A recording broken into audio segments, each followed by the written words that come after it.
Números 29. Números 29 também é um capítulo de ingredientes de ritual. Então eu vou, muito provavelmente, apenas ler o que está aqui, porque vários desses termos e ligações com o Novo Testamento eu já falei em episódios anteriores. Mas, se eu sentir de alguma forma inspirado sobre algum termo, né?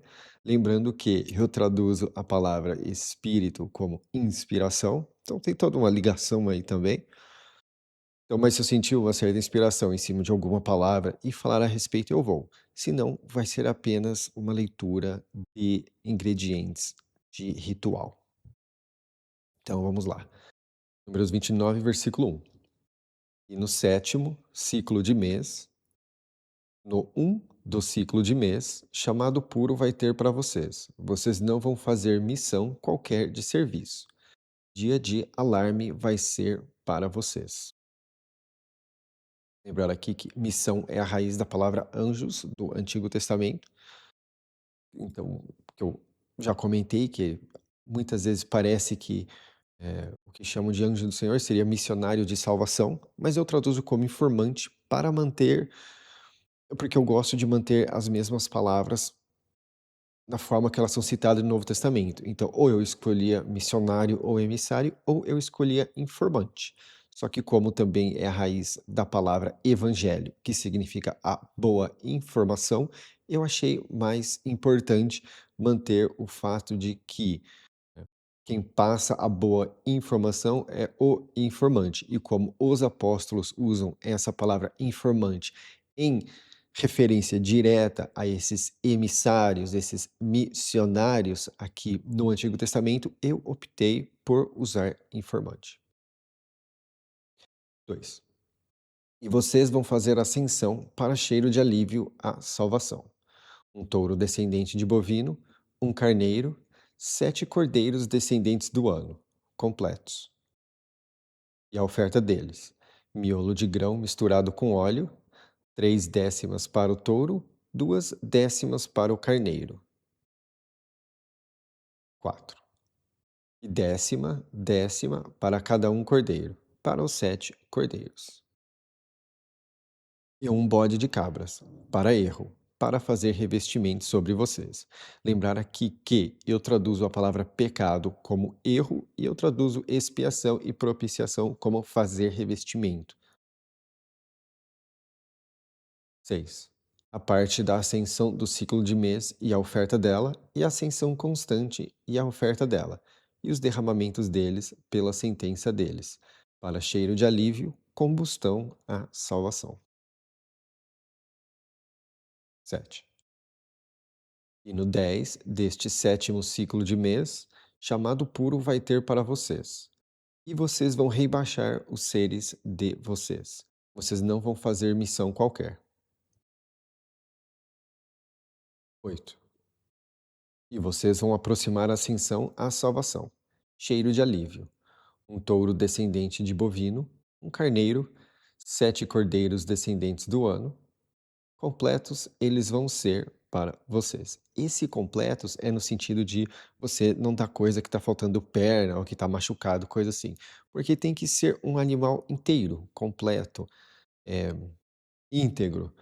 E é por isso que tudo isso também, esses rituais, esses ingredientes, de uma forma ou de outra, eles apontam para o que ocorre na cruz, porque Cristo, um homem completo.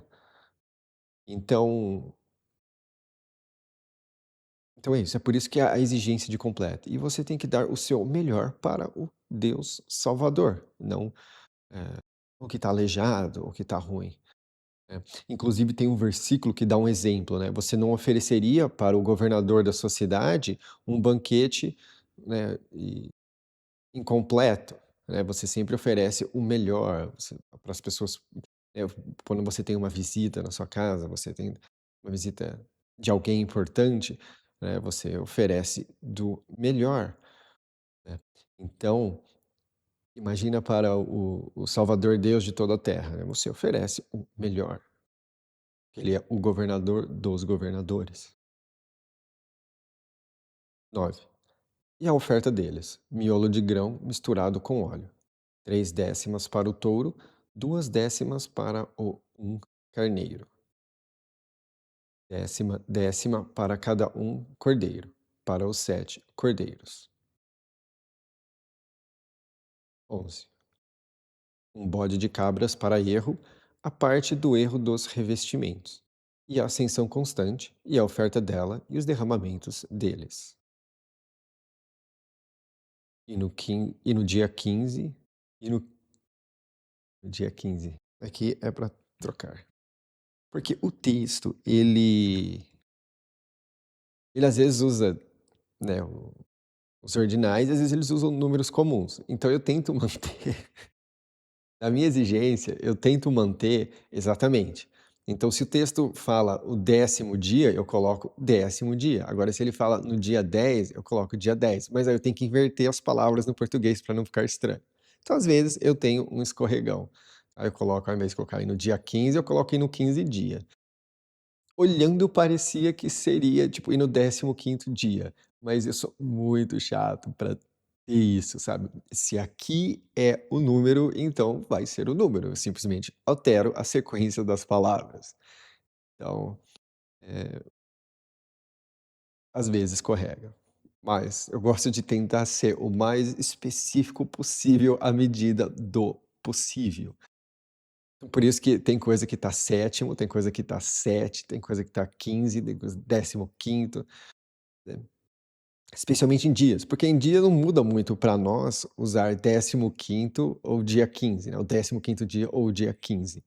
Não muda, mas lembrar aqui que as raízes desses números, elas são palavras em si, e por mais que eu não coloco toda vez entre os parênteses a raiz, eu acho interessante deixar da maneira mais fiel possível, então eu faço dessa forma, tá.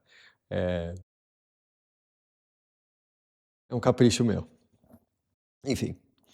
E no dia 15 do 7º ciclo de mês, e aqui ciclo de mês também, tá? Porque os meses como nós vemos hoje, não são meses como eles viam na época. Na época, o mês era ligado à fase da lua. A lua nova era um mês novo. Tudo girava em torno disso.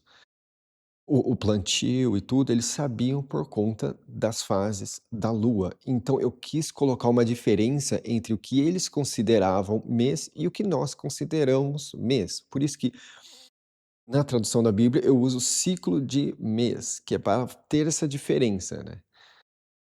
O mês tem sempre a mesma quantidade de dias no calendário antigo. No nosso, não. Tem mês que tem 28, tem mês que tem 31. E tem mês que tem ano que tem 29, né. Fevereiro, por exemplo, tem ano que é 28, tem ano que é 29. Então, o nosso sistema é uma bagunça. E o sistema deles era correto, ou pelo menos mais correto. E no dia 15 do 7º ciclo de mês, chamado puro vai ter para vocês. Vocês não vão fazer missão qualquer de serviço. E vocês vão festejar festa à salvação por 7 dias. Agora, esse festejar festa, eles colocam celebrareis festa. Mas olha aqui, essa a palavra festa, o verbo dela é festejar, e é basicamente a mesma palavra. Um é o verbo e a outra é o substantivo. Então eu sei que fica redundante, vai festejar festa. Ah, não pode ser redundante. Não, no texto tá assim, o verbo é quase o mesmo do substantivo. Então se na Bíblia está fazendo isso dessa forma, então eu coloco dessa forma. Fica estranho no português? Talvez. Mas isso é uma regra que nós inventamos para o português. Vai ficar estranho, então a gente altera um pouco o verbo, porque não fica legal. Não, o meu compromisso é com uma tradução mais fiel possível. Então eu coloco festejar festa, ao invés de comemorar festa, que é o que, pelo menos essa tradução faz. Todas elas estão fazendo celebrar. Eu chamo de festejar, festejar festa. E vocês vão festejar festa à salvação por 7 dias. E vocês vão aproximar a ascensão, combustão de cheiro de alívio à salvação. 13 touros descendentes de bovino, 2 carneiros, 14 cordeiros descendentes do ano, completos eles vão ser. 14. E a oferta deles, miolo de grão misturado com óleo, 3 décimas para cada um touro, para os 13 touros. 2 décimas para cada um carneiro, para os 2 carneiros. E décima para cada um cordeiro, para os 14 cordeiros. 16. E um bode de cabras para erro, a parte da ascensão constante, a oferta dela e o derramamento dela. E no segundo dia, 12 touros descendentes de bovino, 2 carneiros, 14 cordeiros descendentes do ano, completos. E a oferta deles e os derramamentos deles para os touros, para os carneiros e para os cordeiros, pela contagem deles, conforme a sentença deles. Aqui, essa palavra sentença, nas traduções tradicionais, vai estar como estatuto. A outra está aqui como número ordenado. Nossa, eles interpretam demais. Eu fico incomodado com essa quantidade de interpretação que eles colocam. Assim, nossa, a outra está aqui para prescrições. Mas essa é a mesma palavra usada para juízes. Por exemplo, quando você vai, daqui alguns capítulos, daqui alguns livros, tem o livro de Juízes, que é a raiz dessa palavra aqui. Então, vemos que é uma sentença. É como se essas coisas fossem, é como se isso aqui fosse uma sentença para essas coisas. E eu acho importante manter a literalidade, porque isso acaba, eh, você acaba podendo refletir de como essa palavra é usada do ponto de vista do Salvador, do ponto de vista bíblico. E assim, essa é uma palavra que eu peno muito para colocar, porque o grego ele tem um viés. Essa palavra liga numa grega que também tem um viés, assim, que para nós é usado como julgamento. E essa questão toda de julgamento, opinião, sentença, entre o nosso sistema de vocabulário hoje e o antigo, é uma bagunça total. Toda vez que eu chego nessa questão, eu fico, nossa, me deixa doido. Por quê? Tem 2 palavras que as traduções tradicionais usam para juiz, de qualquer jeito, né. Dan, que é o nome de um dos filhos de Israel, persistiu com o grande pastor, eles traduzem como juiz. E essa aqui, a pessoa que faz isso aqui, né, o mishpat, eles também traduzem como juiz, mas tem uma diferença, porque é como se um fizesse o julgamento e o outro impusesse a sentença. Então é como se pelo que eu entendi, eu não sei se de fato é isso, mas pela forma que esse vocabulário é montado, é como se uma pessoa julgasse o caso e a outra impusesse a sentença e e a outra decidisse a sentença e executasse a sentença. É o que me parece diante de como esse vocabulário é usado. Eu não sei se era dessa forma, mas pela forma de como essa coisa toda e como eles lidam com essas palavras, é o que me parece.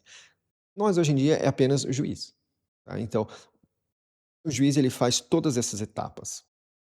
Então fica e para você ter ideia, essa palavra onde eu coloco sentença aqui, tem lugares que a pessoa que impõe isso aqui, eles traduzem como governadores. Então, assim, nem as traduções tradicionais sabem como lidar com essa palavra direito. Eu chamo de sentenciadores. Eu coloco, tem uma para juiz e a outra para sentenciadores. Eles colocam juiz para os dois. Só que tem lugar que juiz não faz sentido nas traduções tradicionais para essas palavras. Aí lá eles colocam como governadores ou como outra posição de autoridade, porque no texto deles ficaria estranho. Agora, sentenciadores, você impõe uma sentença, né, eh, você impõe como se fosse um decreto, tá. Um governador hoje não, mas na época tinha o poder de impor sentenças nesse sentido, pelo que eu entendi. Tanto há situações quanto como lei. Hoje nós temos essas 2 coisas separadas em 2 cargos diferentes, que é o executivo e o judiciário. Então, eu entendo